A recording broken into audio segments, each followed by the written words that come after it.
just here to talk to you, learn about your story, learn about where you're from, and just talk to you about the work that you do in the community.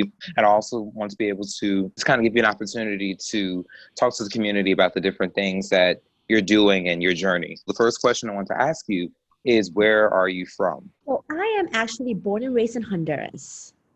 So I was born in a Latin American country. As you can see, I'm full Chinese.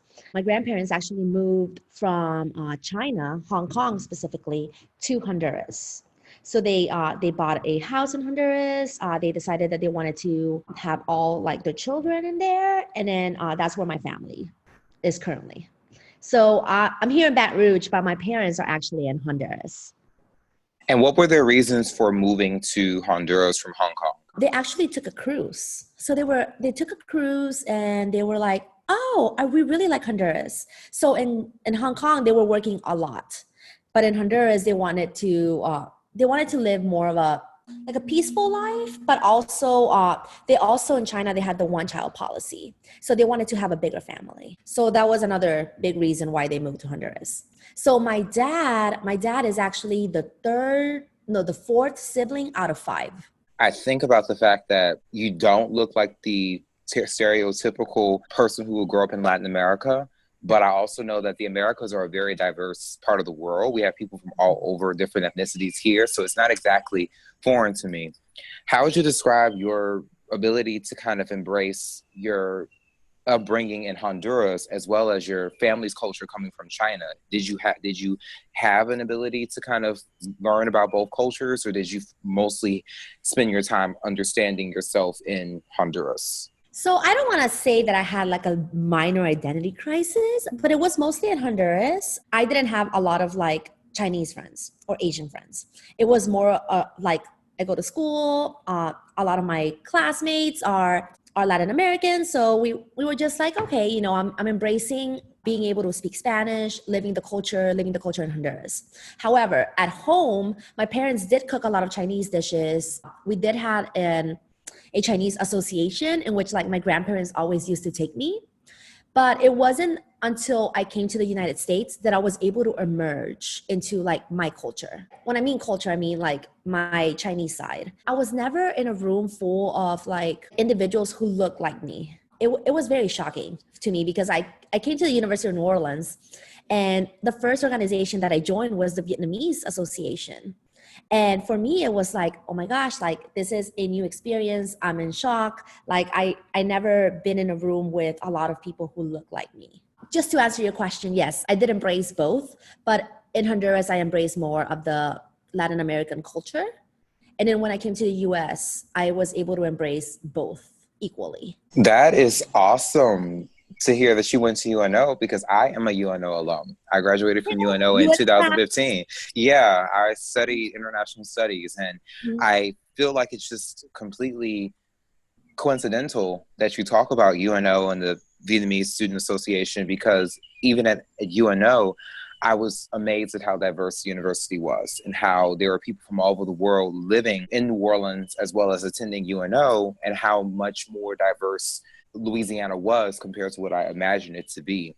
Tell me more about your experience being in New Orleans and going to UNO. What was it like to be at an American university after having grown up in Honduras? One of the things I always tell everyone is that when I was in Honduras, I was always in a bubble. What I mean in a bubble is like, I always like, it was like the same thing. I go to school, I did my volunteer hours, and then I came back home. So I was always in that bubble in which like, I never really did a lot. But then when I came to the University of New Orleans, I actually came on a full scholarship. So when I came to the full scholarship and I started like going to events at UNO, I started going to different, like the international organization. I joined so many different ones. I started developing myself into a different version of myself. It was like I opened up to more people. I told my stories. I was actually interacting with more different cultures, and it really opened my eyes and my perspective on the world. So I think that coming to UNO, like it really changed my life in a way of like I'm more open-minded, and I just and from there, it emerged to me to want to travel more. So recently I went to Italy, and it was very like, it was an experience that I recommend everybody. Like, everybody must travel to somewhere else in order for them to be able to experience like the world. And the world has a lot of things to offer. When going to UNO, I felt like learning about the Nepalese student associations, learning about like all different cultures, really helped me develop to who I am today. When I was at UNO, I found myself through travel and doing things like National Student Exchange and studying abroad, I found myself becoming more conscious of my place in the world, not only as an American, but as a Black person and as a human being. And I think that being at UNO made me more go towards the direction of being a community organizer as opposed to being a diplomat, which is what I originally wanted to do when I first started at UNO. So was there a particular incident that made you become more open-minded, or was it almost like a gradual journey of seeing and experiencing different things? I think it was a gradual journey. And let me tell you why. I think that after like meeting a lot of different people from around the world, and what we used to have back at UNO was that we did cultural Saturdays. And then basically we had like a lot of our friends joined in together, and my Nepalese friends were like, hey, let me cook you a dish from my country. And when I tried it, I was like, oh my God, this is so different. Let me teach you something that I learned from Honduras.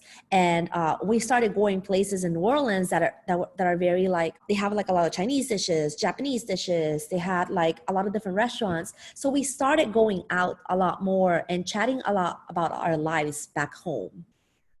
So I think that was like when I started thinking, oh my gosh, like this is all very new to me, and I'm here for it. I'm here to embrace that even though we're all different, we all share like a lot of different stories and a lot of different experiences. And that's what makes us, us. And also when you're dealing with different cultures, it makes you think deeper about yourself and how interconnected we are as human beings. Because yeah, we do come from different cultures. We have French people, Nepalese people, Indian, Nigerian, Brazilian people, but we're all human beings who just so happen to have these different cultural expressions and different languages and different traditions. And that's what makes us human, our differences and our ability to be so unique. Absolutely. And let me tell you, Yahi, like there was an instance with the Vietnamese student associations. I actually became the president. Before I became like the founder for the Union of Vietnamese Student Associations in the Gulf Coast, which was Alabama, Mississippi, and Louisiana, I used to be student government president. So with that, I was very involved with the Vietnamese organizations, and they were always open-minded. They were always very welcoming. And I learned so much about them that it made me want to like be part of them. Like, even though like a lot of people saying like, oh, so are you Vietnamese? I'm like, I want to, like, I'm Chinese and I'm Honduran, but I also embrace everything that is like the Vietnamese culture, because all of them, they welcome me with open arms. So I think that having that experience at UNO, and especially with like having that international hub at UNO, really opened up a lot of different experiences. And I still am in touch with a lot of them, and we still talk really frequently about like, oh, what are you doing now? Like, how's things going? So it's very interesting. I was in college about a decade ago. So everything you're telling me is very much aligned with my experiences at UNO. And I'm just glad that we both went to such a school that embraced this cosmopolitan, diverse, international kind of identity that often isn't associated with a lot of Southern universities, in the Southeast United States. I have a couple questions. I have a lot of questions because you have so much like I want to ask you. But the first question I want to ask you was about your time as student government president. That is really cool. Tell me, what was that process like, being student government president of UNO? And how did you become SGA president? So SGA has a very special place in my heart. The Office of Leadership and Development at UNO, they did a leadership retreat. And from there, I went to a leadership retreat. It was really fun. And it was like an hour away. We went to a camp. And then I met a couple of representatives from the student government. and they were like, hey, what are you majoring in? We need senators. So from there, I applied to be a senator. And then I did it for a year and a half. Actually, if you remember the College of Sciences, the backyard, that was one of my bills. I wrote that bill to remodel the backyard of one of the parts of the science building. So I did that, and then I went directly to vice president. So I applied for vice president, and I ran the whole Senate chamber. And after that, I ran for president, and from there, it was great. I got more people involved in the Senate. We passed a lot of great bills. We we were able to like connect with other students and listen to the students. It was more of like we were advocating for them. We were letting the administration know what the students really wanted. The University of New Orleans now offers attorney services, and that happened during my year. So that was such an amazing accomplishment for that. And I know as of now, it's still going on. So it's great to see your legacy just like be right there. I definitely have been to that courtyard area in the science building. And I was like, oh my God, this is so beautiful. And even though I was a liberal arts major, I studied international studies. I always went to that courtyard to study and to have lunch and to relax because it was such a peaceful place to be. So definitely your legacy does have visual roots that we can see. I also want to know more about your travels, because you said that being at UNO also inspired you to travel more and experience other cultures. So what are some places that you've been? So for me, I just been to Honduras and Italy. This summer, because of COVID, we couldn't go to Japan. So that was like the place that I wanted to go. But in the future, I definitely have like a list of countries that I'm definitely want to travel to. And that's what I want to do. In my future, the way that I foresee my future in the next 50 years is always going to be traveling. Like my goal is always to travel internationally once a year. And hopefully nationally, so right now I'm doing like, not as of now, but I run half marathons. So my goal is to run a half marathon in every state in the US. So hopefully that will be my national, well, not national, but like local reach to different states. Honduras is where you're from and you grew up, and Italy is not, but it is a place that you travel to.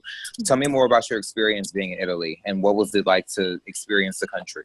Italy was amazing. Like it lives up to the expectations that they tell you about Italy.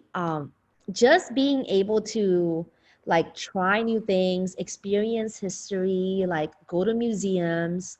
I'm here in Baton Rouge, and I was just like, okay, like when I went to Italy, like a lot of people were outside, they had museums.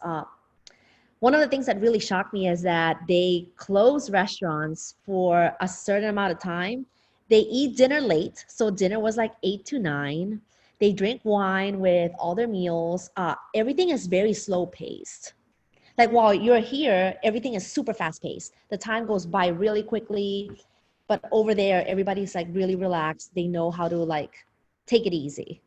So that was like a bit shocking to me, but it kind of helped me learn to really slow down. It helped me a lot with like all the things that I'm doing now. And what are you currently doing? Okay, so let's see. So I'm part of the Junior League of Baton Rouge.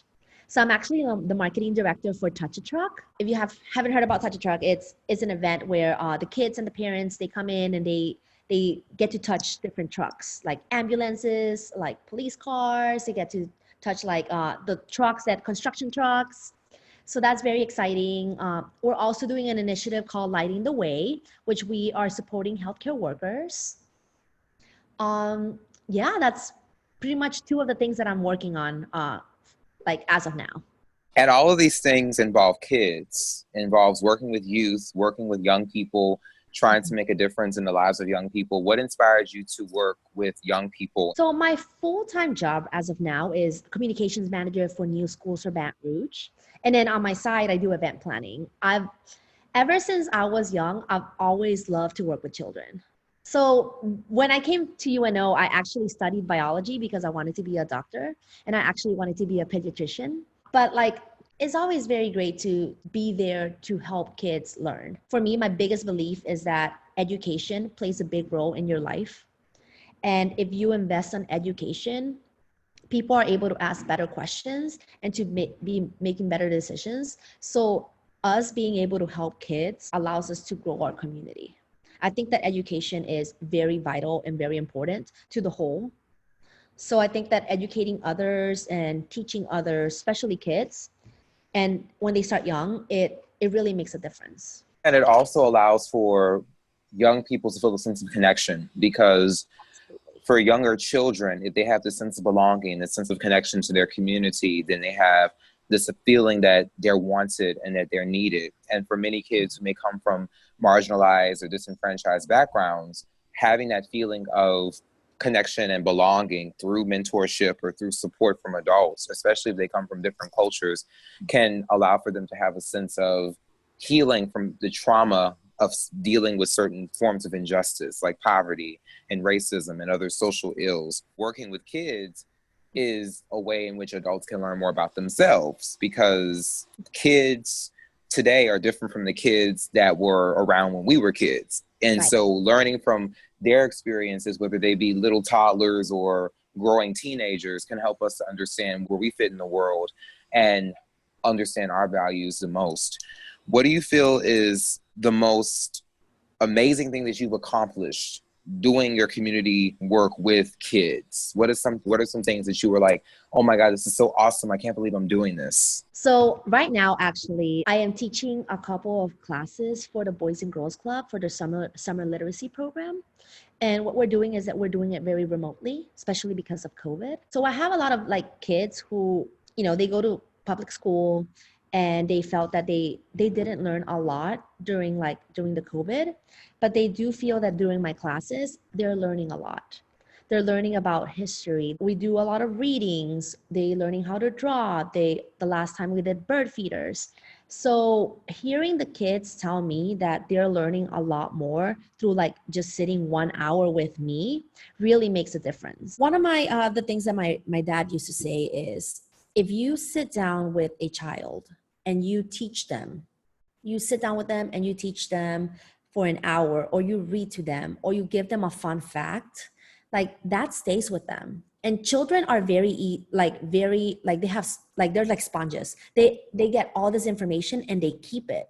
The other day I talked to them about hummingbirds, and I told them that hummingbirds were like the only bird that can fly backwards. And when I asked them, what is one thing that you learned in my class this week? And they were like, oh, hummingbirds fly backwards. And that is one of our favorite facts. So just being able to have that impact on students, being able to like be that person that they can say, hey, I always look forward to your 1 hour class because I learned so much. That means the world to me. And then you're now involved with the New School for Baton Rouge, which intersects with the idea that you want to make education something that is more valued in the community and is given more support in the community. I had a chance to read a little bit about the New School, but I feel like when you want to learn something new, it's better to go to the source, because no article can give the full story of someone's mission and goals. So tell me more about your work with the New School of Baton Rouge and the things that you want to accomplish in the community. So with New Schools of Baton Rouge, our mission is to ensure that every child in the city has a better education. So a lot of the things that we do is that we do a lot of teacher recruitment. We recently did a virtual job fair. So we want to make sure that we also impact the teachers that are helping our students. And we also want to make sure that each student has a better education. So that's pretty much what we do at New Schools of Baton Rouge. And I am 100% aligned to this mission. And I love all the things that we're doing. And is the work that you're doing focused on public, private, charter, or everybody? We focus a lot on everybody. And how long has New School been involved in the community? So we've been here since 2012. What are some things that the New School has accomplished in general? We have accomplished a lot of, we built new schools in our city. We want to make sure that everybody knows that, we are ensuring that every child has a better education. And then you're also balancing education with your event planning. Yes. And I want to know more about that. Like, what made you get into event planning and what kinds of events have you planned? I love event planning because I love logistics. So specifically with event planning, when I started back in 2017. We actually launched a big festival called Mac and Cheese Festival. And we actually raised money for a podcast called Alt BR. It's no longer here anymore, but we raised money for them. And then from there, I did all the planning for the Mac and Cheese Festival. So from there, my friend Franz Borgard, he said, "Hey, Laura, you have a really good talent for this. Why don't you do event planning?" So from there, I started doing events. I started doing events of my own. I did something called charity improv, which we raised money through comedy. So we raised money for a couple of nonprofits. We also did Table Story. With my friend Franz Borgard, he encouraged me to pursue my event planning company. So from there, I started thinking about ways that I can get more connected with the community. So I started being more involved with other organizations. I went to their meetings. I started meeting more people. And from there, it rise. Like I started meeting new people. I started doing events on my own. So I've been known to do all the Wingamania, which is an all you can eat chicken wings, and we actually raised at least $9,000 for Mary Bird Perkins Cancer Center. We also did another mac and cheese festival that we raised at least 10 to 12,000 for the Baton Rouge General Burn Camp. So we were able to send 3 kids to the pediatric burn camp. I've been doing a lot of weddings, which is amazing. I am recently doing the Ada Lovelace Awards, in which we highlight women in technology.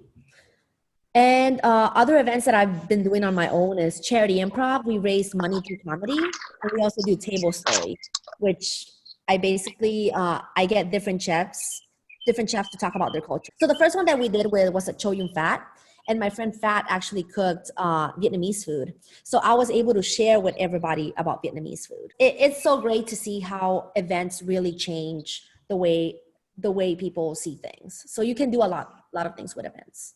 And just to clarify, you did the Mac and Cheese Festival in New Orleans? No, it's in Baton Rouge. All of them in Baton Rouge. I know that New Orleans has a Mac and Cheese Festival. Yes. No, this one is Baton Rouge.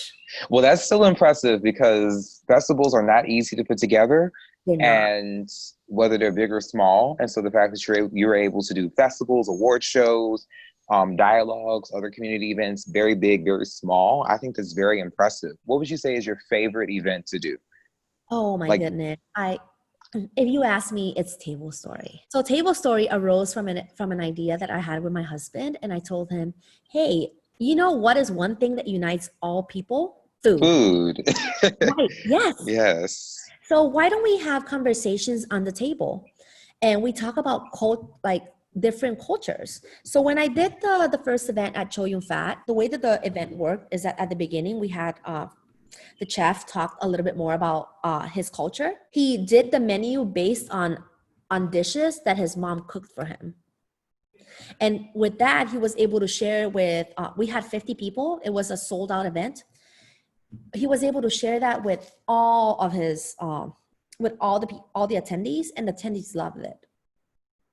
So it was more of a little event that really made a difference and really taught people.